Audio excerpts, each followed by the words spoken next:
انسان تو انسان رہا، جانور کو گالی دینے سے بھی منع کیا گیا۔ یہ شریعت اسلامیہ کا مزاج ہے۔ ہم لازم سمجھ لیتے ہیں مخالف کے لیے جو ہمارے دل میں آئے، جو ہماری زبان پہ آئے، ہم کہہ ڈالیں۔ دشمنی کے بھی آداب ہیں، اسلام نے جنگ کے بھی آداب رکھے ہیں، تو اس سے اس کو جو نقصان ہوگا وہ تو ہوگا ہی، اپنے آپ کو آپ برباد کریں گے۔ اگر کوئی شخص اپنے دشمن کو گھر میں بیٹھ کے گالی دیتا ہے تو اس کے اپنے بیٹے بے حیا ہو جائیں گے۔ میں اگر استاد ہوں اور کلاس میں بیٹھ کے اپنے مخالف شخص کے لیے غلیظ گالیاں دیتا ہوں، گندی گالیاں دیتا ہوں، تو ان کے لیے تو نفرت کے جذبات میں پیدا کرنے کی کوشش کرتا ہی کرتا ہوں، لیکن میرے حلقہ تلمس میں بھی گندگی، غلاظت، گالی گلوچ کا کلچر عام ہو جائے گا،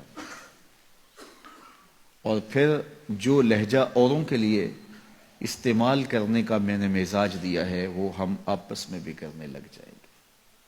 اگر یہاں بیٹھ کر کے مہذب اور شائستہ بات کرنے کا مزاج آپ کو دینا چاہوں تو آپ ایک مہذب اور شائستہ مزاج کے سانچے میں ڈھلیں گے اور پروان چڑھیں گے اور ایک صالح معاشرہ ترتیب پائے گا۔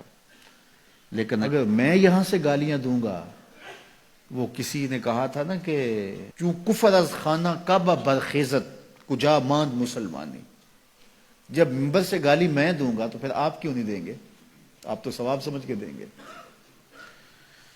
تو کسی معاشرے کے اندر جو بے حیائی پھیلنے کے اسباب ہیں ان میں سے ایک فحش کلام ہے، گالی گلوچ ہے، سب و شتم ہے، اس سے معاشرے کے اندر بدی پھیلتی ہے اور برائی پھیلتی ہے۔ اللہ کے محبوب علیہ الصلوۃ والسلام نے فرمایا کہ مومن گالی دینے والا نہیں ہوتا۔ زبان کی شائستگی، لہجے کا حسن ہمیں اسلام نے سکھایا ہے۔ حضور بولتے تھے، منہ سے پھول جھڑتے تھے۔ تو لہجے کو میٹھا رکھو تاکہ معاشرت کے اندر بدی نہ پھیلے، معاشرے کے اندر فحش مزاج پیدا نہ ہو۔ بعض اوقات ہم سمجھتے ہیں یہ معمولی بات ہے، لیکن اس کے اثرات بڑے دور رس اور گندے ہوتے ہیں۔ آج کل وہ لطیفوں کا دور چلا ہے کہ جب سے یہ واٹس ایپ اور دیگر چیزیں آئی ہیں تو جو جس کے پاس آتا ہے اس کو آگے بڑھا دیتا ہے، اور گروپ کے اندر بیٹی بھی ہوتی ہے، گروپ کے اندر بیٹے بھی ہوتے ہیں، اس گروپ کے اندر اس کے دوست بھی ہوتے ہیں، بعض اوقات بزرگ بھی ہوتے ہیں۔ تو ہر چیز ہر ایک کو بھیجنے والی نہیں ہوتی ہے۔ تو اس سے کیا ہوتا ہے کہ وہ چیزیں جو میاں بیوی کے مابین گفتگو والی تھی وہ بھی بیٹی کے سامنے جو ہے وہ گفتگو ہو رہی ہے۔ جو چیزیں بیٹے اور بیٹی کے درمیان کرنے والی نہیں تھی، صرف بیٹوں سے کرنے والی ہے، وہ بھی بیٹی کے سامنے ہو رہی ہے۔ ماں اور بیٹی کی جو کرنے والی باتیں تھی وہ بھی بیٹوں کے سامنے ہو رہی ہیں۔ تو معاشرہ جو ہے وہ حیا کے جوہر سے خالی ہو گیا ہے۔ گالی تو دور کی بات ہے، جب لفظ برہنہ ہوتے ہیں تو اس سے معاشرے کے اندر گندگی پھیلتی ہے۔ کسی زمانے میں جب کوئی ایسا ماجرا ہوتا تو اخبار میں خبر چھپتی تھی کہ فلاں جگہ پر ایک مرد اور ایک خاتون یا ایک لڑکا اور ایک لڑکی قابل اعتراض حالت میں پائے گئے، بس اتنی خبر ہوتی تھی، قابل اعتراض حالت میں پائے گئے۔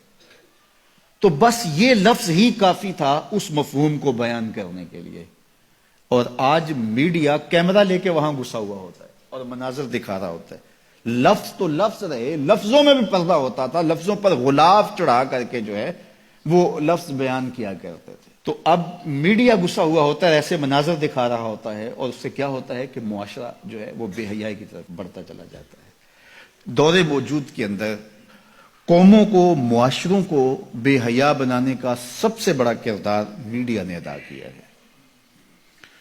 الیکٹرانک میڈیا سے پھر آگے سوشل میڈیا نے اس کردار کو مزید زیادہ ادا کیا، اور اس کا نتیجہ کیا ہوا کہ وہ حیا کا جوہر جو مومن کی زندگی کا اجالا تھا، جو مومن کی زندگی کا نور تھا، آج وہ حیا باقی نہیں رہا۔ نہ آنکھوں میں حیا رہا، نہ خیالوں میں پاکیزگی رہی، نہ سوچوں میں نور رہا، نہ طرز زندگی میں، نہ لباس میں، نہ وضع قطع میں۔ تو یہ حیا کا نقصان ہو جانا کوئی چھوٹا نقصان نہیں، کیونکہ میرے حضور نے ارشاد فرمایا حیا اور ایمان جڑے ہوئے ہیں، جب حیا جاتا ہے تو ایمان بھی جاتا ہے۔ اب اس حدیث کی سمجھ آئی کہ میرے حضور نے فرمایا ایک وقت آئے گا اسلام کا صرف نام رہ جائے گا، قرآن کے صرف حرف رہ جائیں گے۔ اپنی اولادوں کو، اپنی نسلوں کو، اپنے آپ کو حیا کے دائرے میں رکھو، یہ بہت بڑی دولت ہے، یہ بہت بڑا سرمایہ ہے۔ اگر یہ لٹ گیا تو پھر کچھ بھی باقی نہ رہا۔